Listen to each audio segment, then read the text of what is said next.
BFM Business, jusqu'à 18h, l'émission 100% Bourse. Intégrale Bourse, avec Guillaume Sommerer. Et pour investir en bourse, parmi les secteurs d'avenir, la santé, avec une profusion de découvertes et une ébullition de ce secteur depuis plusieurs années. On va vous guider dans ce secteur de la santé avec Alice Labou, présidente de Trecento AM. Bonjour Alice. Bonjour Guillaume. Vous allez nous dire où vous voyez des opportunités dans la santé boursière, donc on va dire.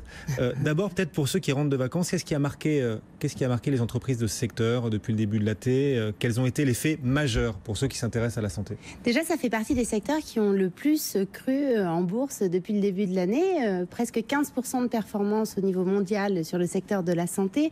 Alors évidemment, rapporté en euros, puisque beaucoup d'entreprises sont évidemment cotées en dollars, l'impact est évidemment moins favorable. On est plutôt autour de 2-3% en euros, ce qui est évidemment bien dommage.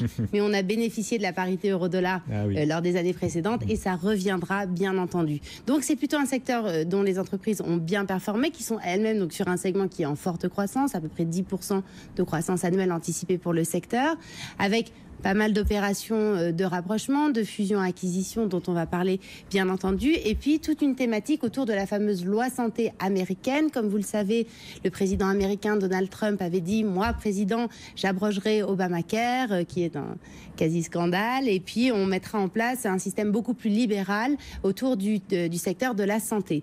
Simplement, il avait réussi à faire passer sa nouvelle loi à la Chambre des représentants, mais au Sénat, ça n'est pas passé là récemment.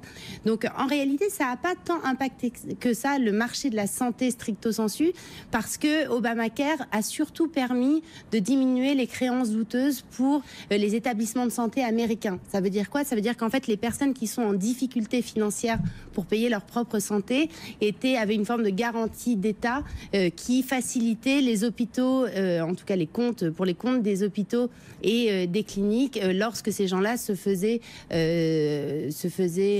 soigner tout simplement. Ils étaient plus en capacité de payer. Mais simplement pour les grands payeurs, enfin pour les grands laboratoires pharmaceutiques, ça n'a pas eu d'impact directement.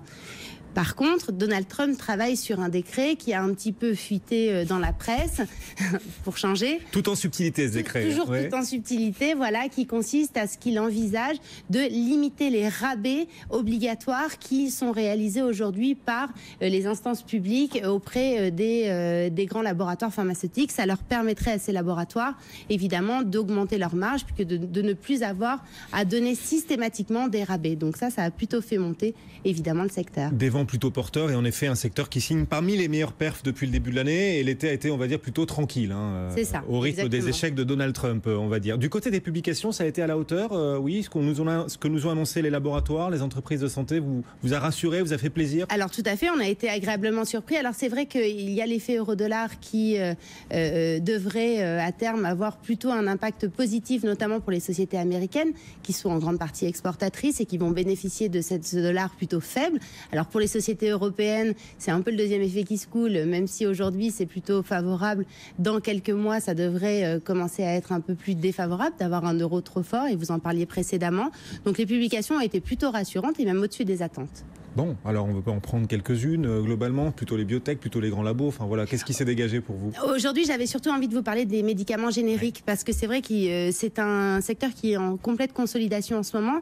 Il faut dire qu'ils font face à de grandes difficultés. La FDA, donc les autorités réglementaires de santé américaines, ont commencé à autoriser la mise sur le marché de génériques de 3e et 4e génération qui viennent concurrencer les génériqueurs traditionnels. Du coup, cela combiné au fait que les payeurs commencent à se structurer encore plus, les payeurs privés commencent à demander aux génériqueurs soit des rabais, soit des ristournes significatives. Ils sont dans une situation compliquée, donc ils sont obligés de se fédérer, ils sont obligés de se rapprocher. On a vu des opérations comme Mylan qui a racheté par exemple une société qui s'appelle Meda, une société européenne de génériques, et là récemment, moi, je voulais vous parler d'une société dont j'avais déjà parlé ici, donc je trouvais que c'était pas mal d'en reparler, qui s'appelle Stada. Qui est la saga Stada. Voilà, alors c'est une vraie saga. Je vais vous éviter tous les épisodes parce que sinon on en a pour un bon moment.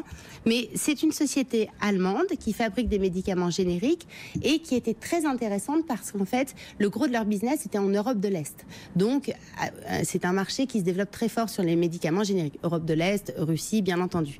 Avec la crise ukrainienne, la crise du rouble, la société a connu connu des difficultés importantes et a commencé à revenir à des niveaux de valorisation extrêmement faibles. Et à ce moment-là, c'était l'année dernière, un activiste est rentré au capital et s'est dit pour moi, c'est une société qui devrait être achetée, en tout cas qui mériterait un cours de bourse bien plus élevé, une très belle prime, donc je vais rentrer au capital et je vais faire changer les choses. Donc il a voulu faire changer une partie du conseil d'administration, il y est parvenu. Il a voulu faire changer un blocage significatif qui était la non-transférabilité d'un certain nombre d'actions.